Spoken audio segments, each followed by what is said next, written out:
Hi, Stefan Deblay here at Hannover Messe 2023. So let me explain you what is Nokia's role in a manufacturing space. And I'm standing just in front of a wall and explain exactly that. Nokia brings some key enabler elements to the Industry 4.0 transformation. But first, let's start with some stats. Up to 75% of things in factories are not connected today, and a key element of Industry 4.0 transformation is effectively getting this real-time data.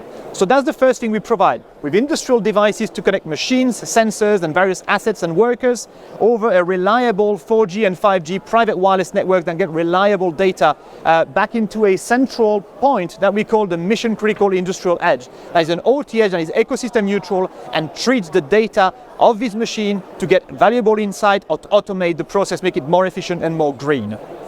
So Nokia work with a combination of partners that are essential to bring this Industry 4.0 transformation. Obviously Nokia brings some key elements and key enablers, but we can't do that alone.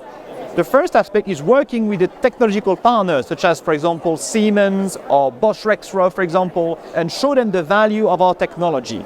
That's the first aspect of it. Then we need to work with technology or industrial partners to onboard their software into our ecosystem neutral MIXI. And you can see some name on the top here, just behind me, of number of industrial partners that we onboard the software and application on our MIXI to treat the data that are coming from the machine or being sent to the workers. That's the second part of the ecosystem. The third part of the ecosystem is our valued partner, GSI, global system integrators such as Kyndryl or DXC, for example, then bring all of these things together and integrate them into the system of the enterprises. So the use case we enable are around 4 different areas. The first one, and probably one of the most important ones, is about improving the workers' efficiency. By connecting workers, getting them data and getting them to collaborate, we effectively make them more efficient and more empowered. The second aspect is getting a full situational overview of the factory, getting real-time data about all the processes, all the machine and all the aspects to understand what is going on and eventually bring algorithms to do predictive maintenance and other elements that will help improve the efficiency of the factory. The third aspect is around every single machine efficiency. For example, with AMR, which are the little robots that carry goods from one place of the factory to the other, we're able with our technology to make them more efficient by making them more collaborative.